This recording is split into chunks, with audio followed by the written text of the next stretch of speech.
오늘 또 많은 또 분들이 또 이런저런 또 이유로 나오지 못하시고, 오늘 현장에 나오신 분들은 몇 분 계시지 않고, 그래서 사실 처음에 이렇게 보면서 조금 많이 힘이 좀 빠졌었는데요.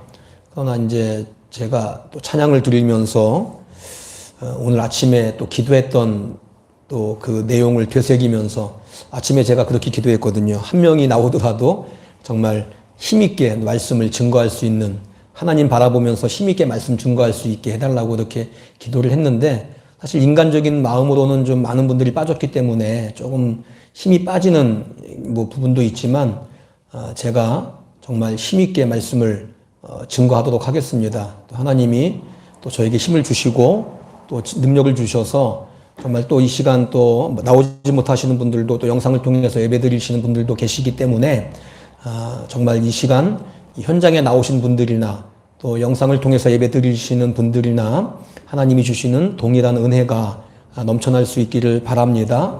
저는 또 힘있게 말씀을 증거할 수 있기를 원합니다. 그 이덕주 목사님이 쓰신 책입니다. 이 한국교회 처음 이야기라고 하는 그 책에 나오는 내용이 있습니다.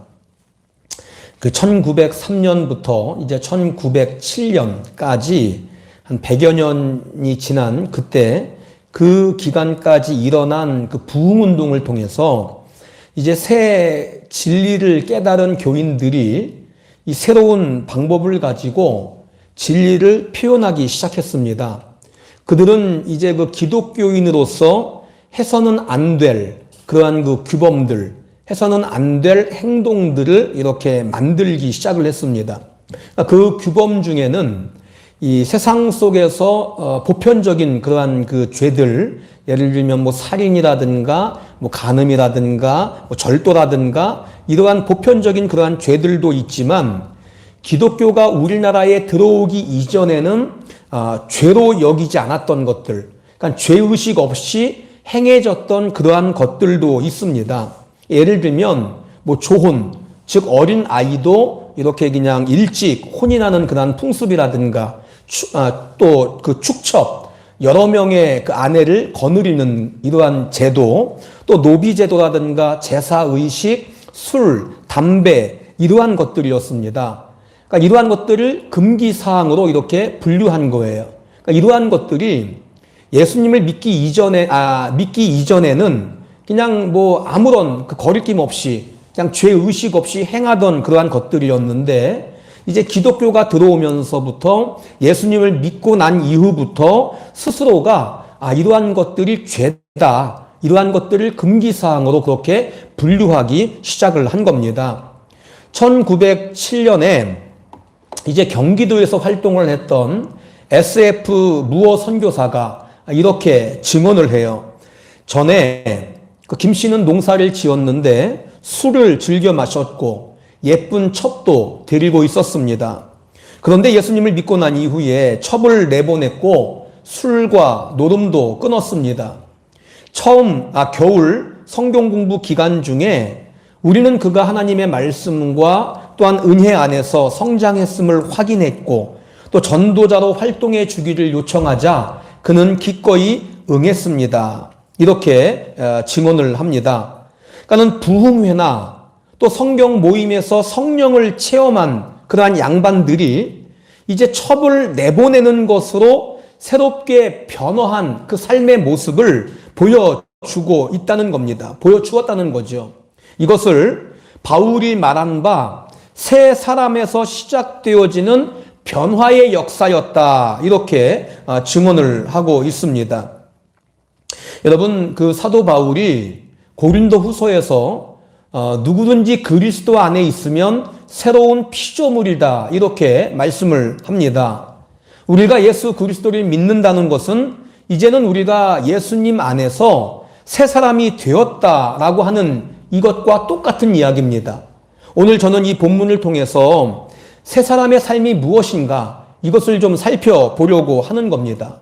자, 오늘 기록되어진 에베소서, 우리가 에베소서를 읽었는데, 이 에베소서는 사도 바울이 교회란 무엇인가 하는 이 교회의 본질, 이것과 또 그리스도인의 그 삶에 대해서 설명을 하고 있는 겁니다.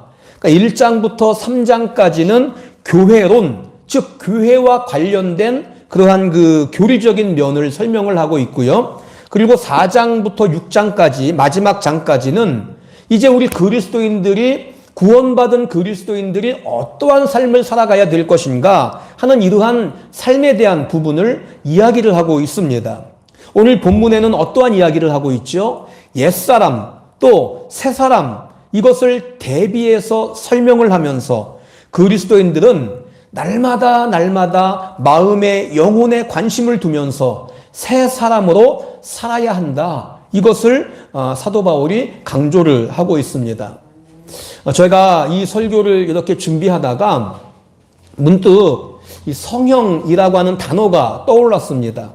그러면서 이 성형이라는 단어가 오늘 이 설교와 좀 연관이 있지 않을까 하는 이러한 생각을 가지고 이 성형에 대해서 이 단어를 놓고 검색을 해 보았습니다. 그랬더니만 이제 그 내용이 쫙 나오는데 우리나라가 이 성형 공화국이 된 지는 이미 오래전이고 또 통계를 보니까 전 세계에서 성형이 인구 대비 1위, 또 성형 횟수도 1위라고 이야기를 합니다. 조금 더 이렇게 제가 검색을 해보니까 일본에서 우리나라가 왜 성형을 많이 하는지 이건 자체적으로 분석한 거죠. 일본에서 우리나라가 왜 성형을 많이 하는지 그렇게 1위 국가가 되었는지를 분석해 놓은 그러한 자료가 있습니다. 좀 공감되는 내용이 있어서 좀 소개를 드리면 첫 번째가 겉으로 보여지는 것을 가지고 평가하는 가치관, 겉으로 드러나는 그 모습을 보고 평가하는 가치관이 한국이 유독 강하다는 겁니다. 또 두 번째는 겉으로 보여지는 것을 가지고 성격이나 능력 또 내면을 평가하는 그러한 사회적인 편견이 또 한국이 강하다는 이야기를 합니다. 또 세 번째는 어떤 내용을 얘기해요? 평소에 나누는 대화의 주제가 이 외모인 경우가 많이 있다는 거예요. 그래서 서로가 지적을 해준다는 거예요. 그러다 보니까 듣는 입장에서는 그래, 내가 여기만 고치면 좀 좋아질 거야 하는 이러한 의식이 강해진다는 거죠. 그리고 네 번째는 한국 사람들은 결단부터 행동까지가 빠르다 이렇게 이야기를 합니다. 일본 사람들은 이 미용, 이 성형에 대해서 이것은 일생일대의 아주 중요한 그러한 선택이고 결정이기 때문에 생각하고 또 생각하고 그러다가 결국은 안 하는 경우가 많이 있지만 한국은 한번 생각을 하면 바로 그것을 행동에 옮기는 그러한 그 성향이 강하기 때문에 성형이 증가하는 이유 중 하나다 이렇게 이야기를 합니다. 이러한 내용들을 보면서 참 세상적인 관점으로 볼 때 참 성형을 이렇게 많이 하고 외형을 꾸미고자 하는 이러한 그 내용들이 이유들이 좀 이해가 되어집니다. 일리 있는 이야기라고 생각을 해요. 그리고 겉으로 조금 더 나은 그 외형을 추구하는 것도 일반적인 사람들의 그러한 공통된 그러한 관심사가 아닌가 생각을 합니다. 특히 젊은 사람들은 더 그러한 외형적인 관심이 더 있을 수 있겠죠. 그래야지만이 이 사회생활 하는데 조금 더 유리한 그러한 고지를 차지할 수 있기 때문에 어찌 보면 이 겉모습을 어떻게든지 그럴듯하게 꾸미려고 하는 것이 일반적인 그러한 정서가 아닌가 생각을 합니다.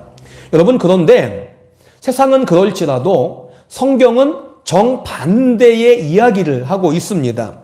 사무엘 상에서 보면 사무엘 선지자가 하나님의 말씀을 이제 듣고 사울을 대신해서 이스라엘 그 왕을 세우기 위해서 이새의 집으로 찾아가게 되어집니다. 그 이새의 아들 중에서 가장 먼저 제일 큰 아들을 이 사무엘이 보게 되어집니다. 제일 큰 아들 엘리압을 보게 되어졌는데 그 엘리압이 키가 크고 아주 잘생긴 그러한 청년이었어요.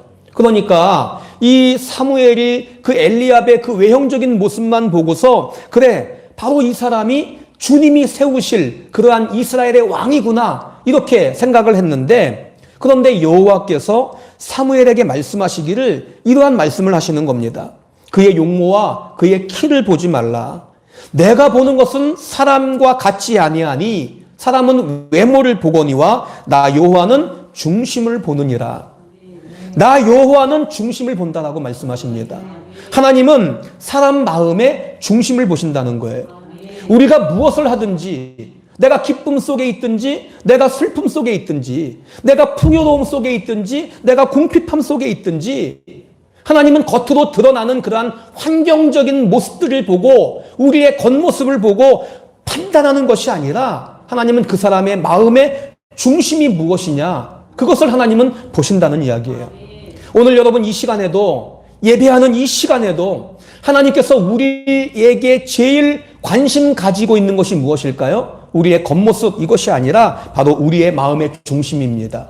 우리 마음의 중심이 어디를 향해 있는가?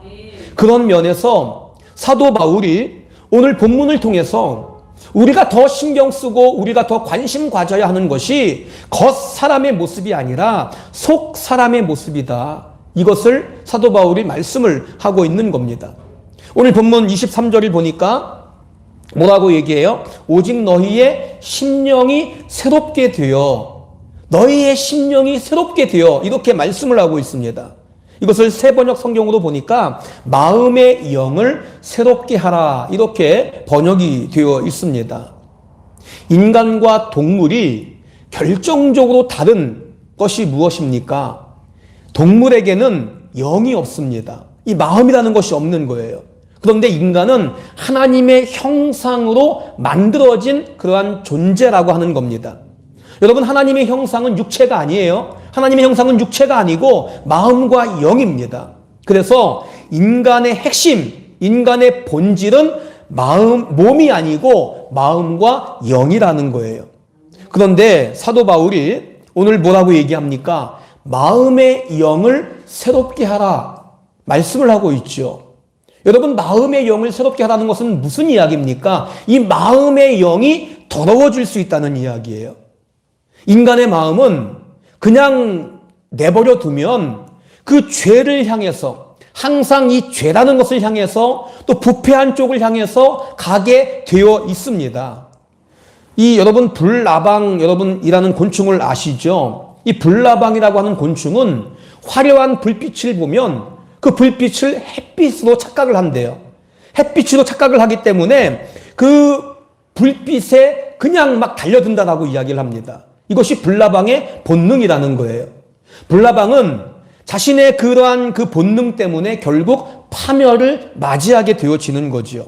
그것처럼 우리 인간의 본능이 그런 거라는 거예요. 우리 인간의 본능은 막 죄를 쫓아서, 죄를 향해서 그냥 달려드는 그러한 본능이 있다는 겁니다.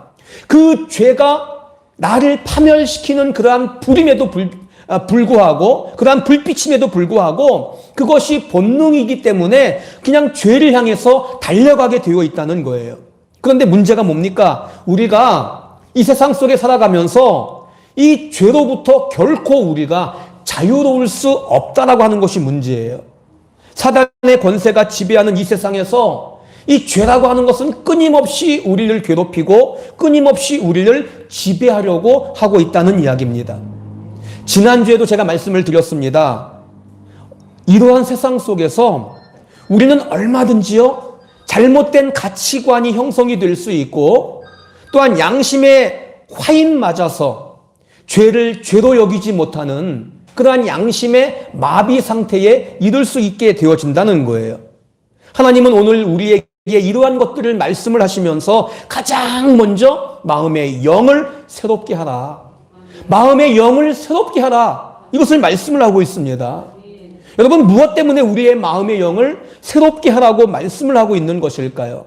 24절 같이 한번 읽어보겠습니다. 하나님을 따라 의와 진리의 거룩함으로 지으심을 받은 새 사람을 입으라. 성경에 위대한 인물들이 많이 나오는데, 성경의 위대한 인물들을 보면 하나같이 자신의 그 심령을 새롭게 하면서 살았던 그러한 사람들이었습니다. 여러분, 왜 그렇습니까? 그들도 우리와 똑같은 연약한 인간이에요. 우리와 똑같은 연약한 인간이기 때문에 그 죄악된 세상 속에서 심령이 굳어지고 심령이 무감각해지고 심령이 병들 수 있기 때문입니다. 그런데 여러분, 그들은 그럴 때마다 자신의 심령을 새롭게 하는 그러한 영적 작업을 그들은 거쳤다는 이야기입니다. 우리가 잘 아시는 그 다윗이 대표적인 예예요. 다윗은 하나님 마음에 합한 자였습니다. 하나님께 크게 쓰임받은 아주 위대한 인물 아닙니까? 그런데 여러분, 그러한 다윗도 큰 죄를 범했죠. 자신의 부하 그 아내를 이제 겁탈하고 범하고 큰 죄를 지었습니다.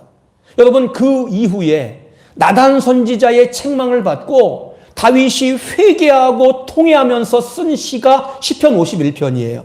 그 시편 51편을 통해서 다윗은 죄를 통해서 정말 자신도 모르는 사이에 자신의 심령이 썩어지고 자신의 심령이 더럽혀져 가지고 정말 그 하나님 앞에 설 수 없는 그러한 추악한 마음의 상태, 더럽혀진 그 마음의 상태임을 다윗은 경험을 하게 되어집니다. 그래서 다윗은 자신의 심령을 이야기하면서 자신의 상태를 이야기하면서 상한 심령이다, 이렇게까지 이야기를 합니다. 그러면서요, 다윗은 자신의 그 상태를 정확하게 진단을 하면서 이러한 회개 기도를 하는 거예요. 같이 한번 읽겠습니다. 하나님이여, 내 속에 정한 마음을 창조하시고 내 안에 정직한 영을 새롭게 하소서. 여러분, 다윗이 자신을 점검하고 이 마음의 영을 새롭게 하는 이 영적 작업을 거치지 않았다면 다윗 역시 우리와 똑같은 인간이기 때문에 죄악의 수많은 그러한 유혹 속에서 다윗은 아마 무너졌을 겁니다. 또한 구약의 에스겔 선지자는 이제 바벨론에 끌려가서 바벨론에서 살고 있는 이스라엘 백성들을 향해서 강력하게 이렇게 외칩니다. 같이 한번 읽겠습니다. 너희는 너희가 범한 모든 죄악을 버리고 마음과 영을 새롭게 할지어다. 이스라엘 족속아, 너희가 어찌하여 죽고자 하느냐. 여러분, 에스겔 선지자는 우리의 육체가 살아있다고 해서 그것이 살아있는 것이 아니라는 이야기를 해요. 영을 새롭게 하지 않으면 죽는다라고 이야기를 합니다. 그리고요, 또 사도 바울이 로마 안에서 이제 믿음을 지키며 살았던 성도들에게 또한 이렇게 이야기를 합니다. 우리 로마서 12장 2절 같이 한번 읽겠습니다. 너희는 이 세대를 본받지 말고 오직 마음을 새롭게 함으로 변화를 받아 하나님의 선하시고 기뻐하시고 온전하신 뜻이 무엇인지 분별하도록 하라.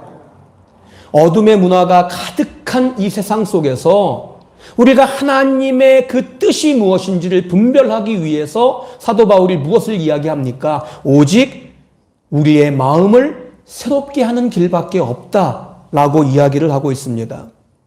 여러분, 우리가 이렇듯이 정말 성경의 위대한 인물들을 찾아보면서 그들이 심령을 새롭게 하기 위해서 몸부림쳤던 그 인물들을 우리가 보면서 정말 그들이 왜 무엇 때문에 그렇게도 그 심령을 새롭게 하기 위해서 몸부림쳤는가? 여러분, 그 이유를 우리는 알 수 있는 거예요. 다윗을 통해서 무엇을 알 수 있습니까? 심령을 새롭게 해야지만이 하나님 앞에서 우리가 믿음을 가지고 정직하게 살 수 있음을 알 수 있는 겁니다. 또 에스겔을 통해서 우리가 알 수 있는 것이 뭐예요? 심령을 새롭게 해야지만이 우리 영이 그 죄악된 세상 속에서 생명력 있는 신앙생활을 할 수 있는 겁니다. 또한 바울 사도를 통해서 심령을 우리가 새롭게 해야지만이 하나님의 온전하신 뜻, 그 뜻이 무엇인지를 분별하고 우리가 믿음으로 살 수 있다는 거예요. 그것이 오늘 바울이 이야기하는 하나님을 따라 의와 진리의 거룩함으로, 즉 하나님의 형상을 따라 살아가는 삶, 그것을 바울은 새 사람이라 이렇게 이야기를 합니다. 한마디로 말씀을 드리면 우리가 마음의 영을 새롭게 해야 되는 그 이유가 뭡니까? 바로 우리가 새 사람으로 살기 위해서입니다. 그러면 왜 우리가 새 사람으로 살아가야 하는 것일까요?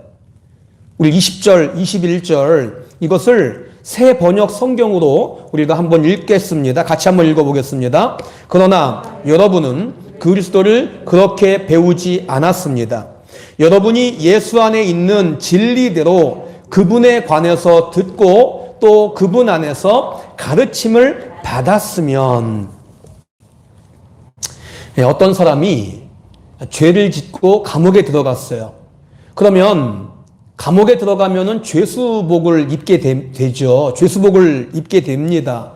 그런데 어느 날 이 사람이 극적으로 무죄를 받고 감옥에서 풀려났습니다. 그런데 이 사람이 여전히 죄수복을 입고 거리를 돌아다니고 있어요. 그리고 감옥 안에서 살았던 그 삶의 방식을 가지고 그렇게 살아가고 있다면, 여러분들이 그 사람을 보았다면 여러분들은 그 사람을 향해서 무엇이라고 이야기를 하시겠습니까? 뭐 거의 비슷한 이야기이겠죠. 너는 이제 죄수가 아니야. 죄수복을 벗고 새 옷을 입어. 이제는 감옥에서 그 예전의 그 삶의 방식을 벗어버리고 이제는 자유를 향해서, 이제는 자유를 통해서 더 나은 행복한 삶을 살아. 여러분, 이렇게 이야기하지 않으시겠습니까? 이 사람은 얼마든지 그 자유함을 통해서 더 나은 행복을 누릴 수 있는 그러한 상황임에도 불구하고 여전히 이전의 그 감옥이라고 하는 그 굴레에 갇혀서 스스로 자유인의 행복을 누리지 못하는 삶을 살아가고 있는 겁니다. 감옥에서의 그 갇히고 눌린 삶의 방식이 익숙한 거죠. 우리가 예수님 안에서 새로운 삶을 살아가야 하는 이유가 바로 여기에 있습니다. 우리는 예수님을 믿음으로 인해서 우리는 구원을 얻은 자들인 줄 믿습니다. 예수님 안에 있는 참된 진리를 우리는 받은 자들이에요. 이제는 우리는 죄와 사망이라고 하는 그 감옥에서 생명의 성령의 법으로 우리는 해방되어진 자들입니다. 우리는 진리 안에서 참 자유와 참 생명을 얻은 그러한 자들이에요. 우리는 그렇게 원하던 진리 안에서 우리가 자유를 얻은 존재라고 한다면 이제는 우리가 자유를 누리면서 더 나은 행복한 삶, 새로운 삶을 살 수 있습니다. 죄와 그 사망의 감옥에 갇혔을 때와는 비교할 수 없는 더 나은 행복한 삶을 우리는 살 수 있는 그러한 존재들이에요. 이것은 세상 사람들은 누릴 수 없는 거죠. 세상 사람들은 누릴 수 없는 그러한 행복, 그러한 즐거움, 예수님을 믿는 자들만이 누릴 수 있는 그러한 즐거움을 누릴 수 있는 그러한 특권이 우리에게는 있는 겁니다. 여러분, 그런데 마귀가 우리를 가만히 내버려 두지 않아요. 자유를 통해서 더 나은 행복을 보지 못하게 우리의 눈을 가려버립니다. 그리고 자꾸만 그 감옥에서의 비참하게 살았던 그때를 자꾸만 기억하게 하고 자꾸만 회상하게 하고, 야, 너 그때가 그래도 더 행복했잖아. 그때가 더 즐거웠잖아. 이것을 거짓으로 자꾸만 주입시키고 그것만을 보게 하는 거예요. 그 이전의 그 생활만을 보게 하는 겁니다. 그러면서 자꾸만 옛사람의 삶을 살게 하는 겁니다. 여러분, 하나님은 우리에게 정말 진리 안에서 참 자유함을 주시면서 많은 것을 누리면서 살아가고, 많은 것을 누리면서 우리가 참 자유함, 참 행복을 누리도록 하셨는데, 우리가 여전히 옛사람의 옷을 입고 옛사람의 모습만을 추구하면서 답답한 신앙생활을 우리가 고집하고 있다면 그것을 지켜보시는 하나님이 얼마나 답답하시고 여러분 얼마나 안타까우시겠습니까? 저는 우리 모든 성도분들이 정말 이제는 죄에 포장된 달콤함이 아니라 말씀의 진짜 달콤함을 맛보실 수 있기를 바랍니다. 죄가 주는 그러한 거짓 즐거움, 죄가 주는 그러한 거짓 쾌락적인 즐거움이 아니라 하나님 안에서 정말 참된 평강과 행복을 누리실 수 있기를 바랍니다. 여러분, 그 방법이 뭐예요? 이제는 우리가 옛사람을 벗어버리는 거예요. 그리고 새 사람의 옷으로 갈아입는 길인 줄 믿습니다. 여러분, 그러면 마지막 우리가 어떻게 우리의 심령, 즉 우리의 마음의 영을 날마다 새롭게 해서 새 사람의 옷을 우리가 갈아입고 살아갈 수 있을까요? 먼저 22절 같이 한번 읽어보겠습니다. 너희는 유혹의 욕심을 따라 썩어져가는 구습을 따르는 옛 사람을 벗어버리고. 우리가 새 옷을 입기 위해서 가장 먼저 필요한 것이 무엇일까요? 먼저 옷을 입는 것이 필요한 것이 아니라 먼저 헌 옷을 벗어버리는 것이 먼저 필요한 겁니다. 마찬가지로 바울은 우리가 새 사람의 옷을 입기 위해서 가장 먼저 옛사람의 그 옷을 벗어버려라, 이렇게 이야기를 하고 있습니다. 여러분, 제가 질문을 하나 해보겠습니다. 이 컵 안에 독약을 이렇게 제가 한 방울 떨어뜨렸습니다. 독약을 한 방울 떨어뜨리고 여기다가 물을 한 컵 제가 가져다 부었습니다. 여러분, 마시겠습니까? 마셔요, 안 마셔요? 안 마시죠? 그러면 제가 한 물을 5컵 갖다가 부어서 더 희석을 막 시켰어요. 여러분, 마시겠습니까? 안 마시죠? 그러면 5컵이 부족해서 한 10컵 갖다가 막 부었습니다. 막 져서 더 희석됐어요. 여러분, 마시겠습니까? 안 마시죠? 마시겠다고 하시는 분 계십니까? 아마 없을 겁니다. 제가 지금 무슨 이야기를 드리는 거예요? 여러분, 이 안에 독약이 든 상태에서는 아무리 물을 갖다가 붓고 채워도, 아무리 희석을 한다고 해도 아마 대부분 사람들이 마시지 않을 겁니다. 물을 마시기 위해서 뭐가 필요한 거예요? 독약을 먼저 버리는 것이 필요해요. 독약을 먼저 버리고 깨끗하게 한 다음에 물을 부어야, 물을 채워야 그 물을 마실 수 있는 거예요. 오늘날 많은 교인들, 또한 많은 교회들이 먼저 채우려고 하는 것 때문에, 이것 때문에 문제가 생깁니다. 교회에서 직분자들을 세울 때 어떠한 기준을 가지고 세웁니까? 얼마나 많이 채웠느냐, 이 기준을 가지고 직분자들을 세워요. 얼마나 헌금을 많이 했느냐, 얼마나 봉사를 많이 했느냐, 얼마나 기도를 많이 하고 성경을 많이 읽었느냐, 얼마나 채웠느냐, 이것을 가지고 일꾼들을 세우다 보니까 여러분, 이러한 사람들이 교만해요. 이러한 사람들이 나중에 문제를 일으키는 경우가 굉장히 많이 있습니다. 왜 그럴까요? 그 안에 버려져야 될 것들을 버리지 못했기 때문이에요. 이 버려져야 할 것들은 버리지 않고 자꾸만 채우는 것으로 이것을 가려버렸기 때문에 처음에는 그것이 드러나지 않는데 언젠가는 그것이 이 버리지 못한 것들 때문에 그것이 드러나고 올라와서 결국은 문제를 일으키는 경우가 많이 있다는 겁니다. 여러분, 우리가 새 사람이 된다는 것은 먼저 옛사람을 버리는 것, 이것이 전제가 되어야 새 사람의 옷을 우리가 입을 수 있습니다. 바울은 옛사람의 특징을 2가지로 이야기를 하고 있어요. 2가지가 무엇일까요? 먼저 유혹의 욕심을 따라가는 것. 유혹의 욕심이 뭡니까? 이것은 죄라고 하는 것은 내가 짓기 전에는 너무나도 그 죄가 매력적이고 너무나도 그 죄가 달콤해 보입니다. 그런데 막상 죄를 짓고 나면 엄청난 후유증이 생기고 양심의 가책으로 인해서 고통받고 거기에 시달리지만, 그러나 죄는 중독성이 있어요. 중독성이 있기 때문에 또다시 죄를 짓게 되어지는 겁니다. 옛사람, 즉 믿지 않는 사람들은 이러한 악순환의 그러한 굴레에서 벗어나지 못하는 거예요. 2번째는 썩어져가는 구습을 따르는 겁니다. 이 구습이 뭡니까? 오래전부터 내려오는 그러한 낡은 풍습을 구습이다라고 이야기를 해요. 여러분, 우리 사회에 보면 전통이라는 그러한 이름을 가지고 행해지는 많은 그러한 죄들이 있습니다. 또 이전 세대에서 배운 그러한 죄들을 가지고 다음 세대들이 버젓이 죄를 행하고 답습하는 경우들이 많이 있습니다. 바울은 이러한 옛사람을 벗어버리라는 거예요. 이러한 것들을 끊어버리라는 겁니다. 여러분, 우리가 어떻게 옛사람을 벗어버릴 수 있을까요? 가장 먼저는 앞서 말씀드린 다윗처럼 우리가 진실로 회개하는 것이 필요합니다. 회개라는 것이 저는 내 안에 있는 옛사람의 그러한 더럽고 추악한 이러한 것들을 저는 비우는 작업이다, 버리는 작업이다, 저는 이렇게 자신 있게 말씀을 드릴 수 있습니다.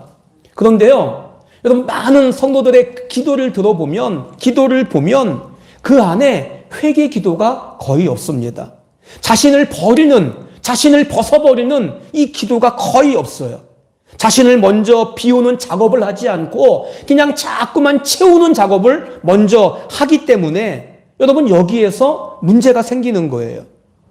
썩은 음식 위에다가 신문지를 덮어 놓으세요. 어떻습니까? 썩은 음식은 보이지 않지만 그 안에 썩은 냄새가 진동을 할 수밖에 없는 것은 당연한 겁니다.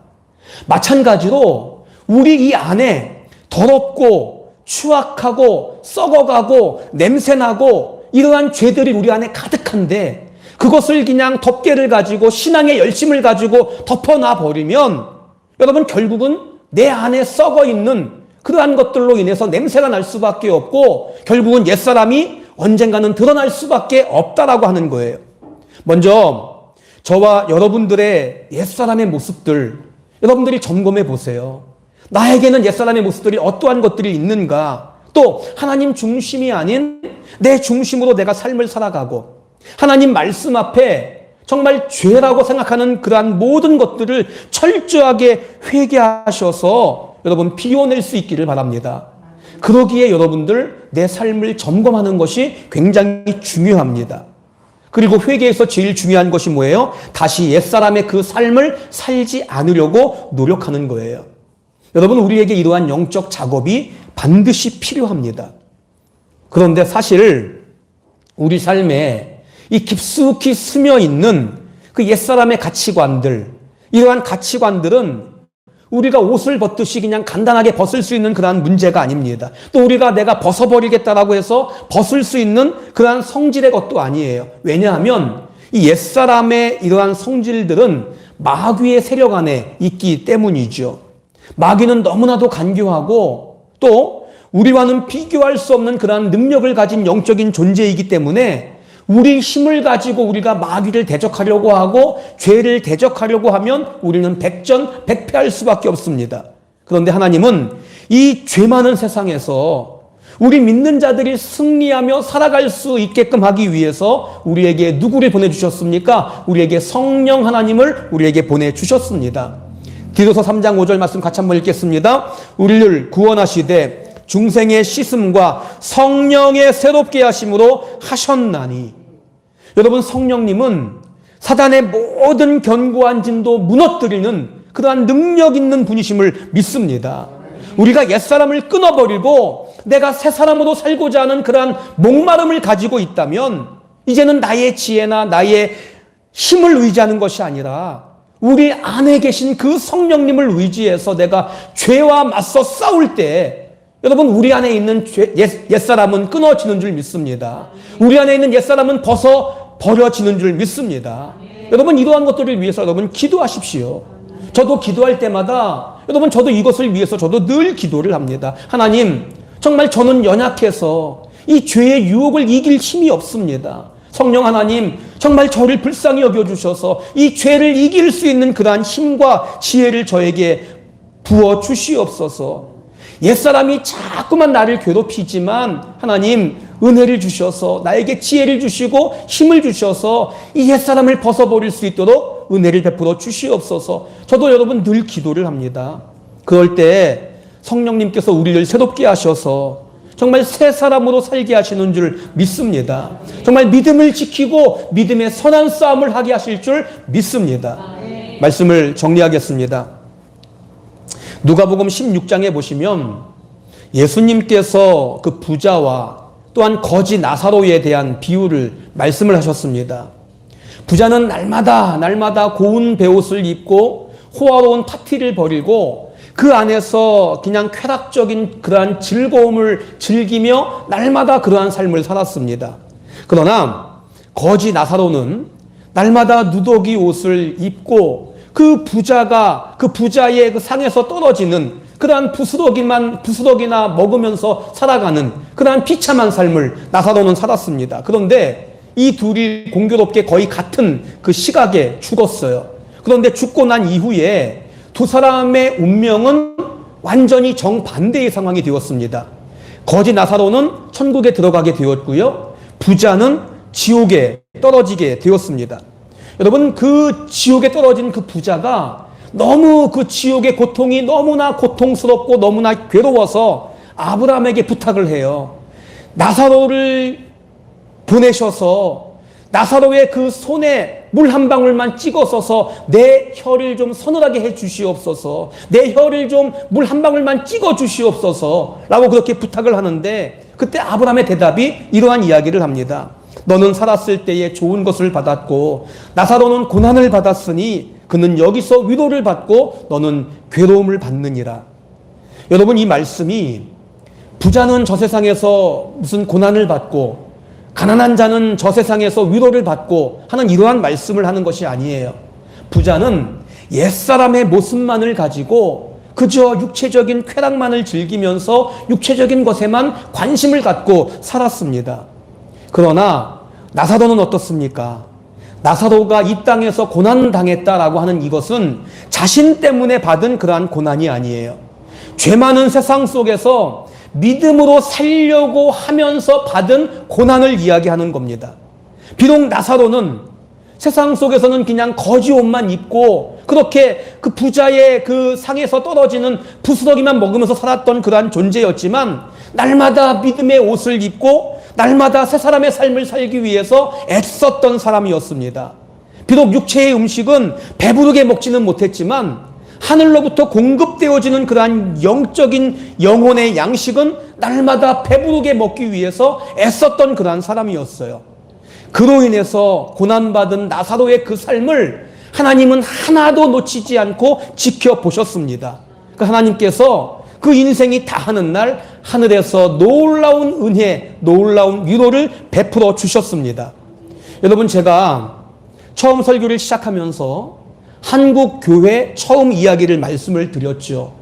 그들은 예수님을 믿고 난 이후에 이전에 좋던 그 옛사람의 삶을 다 벗어버리고 새 사람의 삶을 그들은 살기 위해 애썼던 자들입니다.